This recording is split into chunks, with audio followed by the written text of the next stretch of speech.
have this higher focus on being productive and on um, cranking things out, right?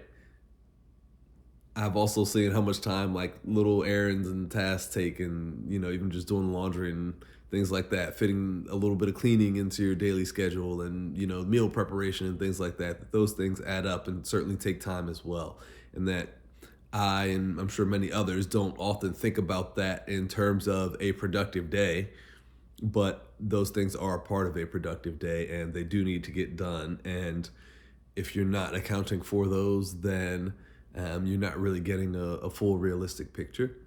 So, in accounting for those, in seeing how I am spending my time there, I feel like it's just more things that I'm doing well. So, that is part of my focus as well, is trying to shift from this view of I need to be developing, I need to be improving, to more of a um, I am developing, am improving, and even get to the point of I am developed and I am improved, but I'm also still pushing further as well. And um, that maybe isn't doesn't need to be at the forefront, but is still there under the surface, and is even maybe there with the same intensity, but in terms of like application, in terms of putting myself towards the development, but in terms of the focus and how much of my thought it's taking up, right? How much of my like internal focus and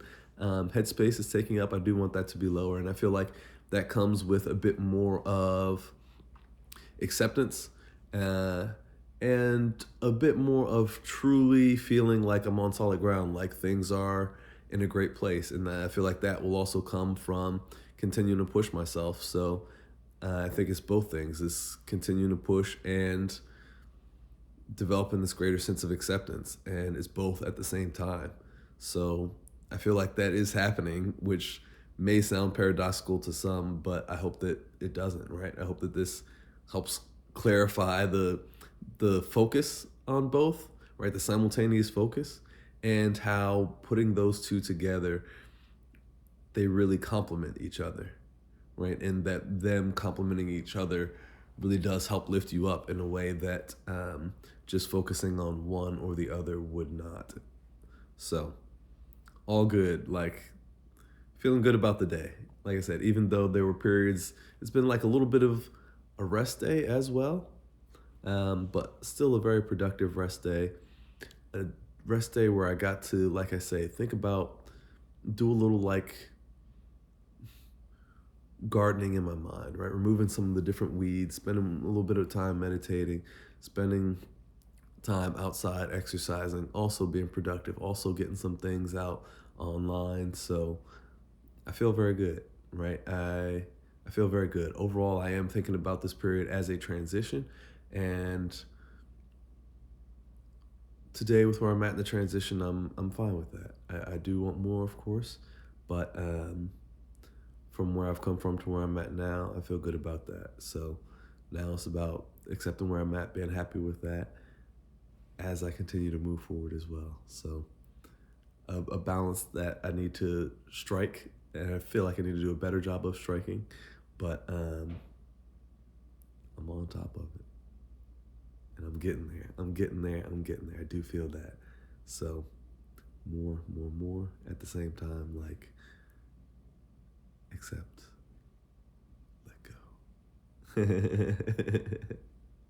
Yeah, I was gonna do a little preview about tomorrow, but nah, I'll just record the other video tomorrow, and we'll talk about that. I guess now the thing that other came up was like it's still been a little bit of like me putting a bit of distance between the one I've been seeing, because I do feel like I still feel a little bit of that I'm not being heard, and so I'm kind of like this feeling unheard of, me saying like, hey, I'm busy during these times, so yeah, whatever I feel like is like I'm busy, and I've told you I'm busy, so don't ask and don't assume that I will be free.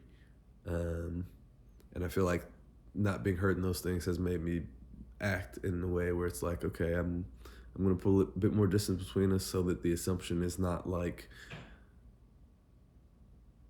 some of these things that have happened are cool, right? Like There's one day we hung out after work, and then she stayed over. And I feel like it's been very often her asking, "Well, can I just pop in after work, or what are you doing today after I get off? And what about tonight?" And it's like we did it once, but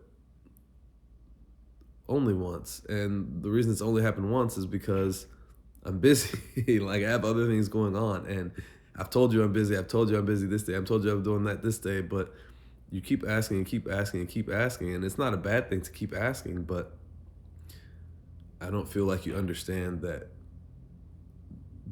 the free time doesn't come around that often. And so um, part of me communicating with her less is to demonstrate that free time to communicate or to hang out doesn't come around so often. So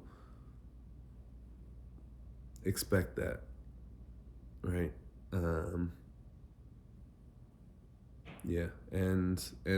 Yeah, so again, that's what I want to communicate, is that I have these other things going on that are priorities, and you should understand and accept that. And I don't feel like that has happened now, because she continues to ask, "What about this? What about today? What about tomorrow? What are you doing then? What are you doing then? Well, how about this time?" And it's like,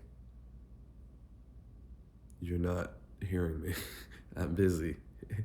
I'll be happy to catch up with you when I'm not busy, but the more that you ask about what I'm doing when I've told you that I'm busy, the more that it feels like you're not hearing me or not accepting what I'm telling you, and that makes me feel like we should not be hanging out. So again, I want to do a better job of communicating this so that she understands where I'm coming from. At the same time, where I'm at now, I also feel like I need to focus on changing some behavior. And part of me changing, communicating less, is an attempt to send a message. It is a form of communication, but I would also like to use my words. So the communication is clear.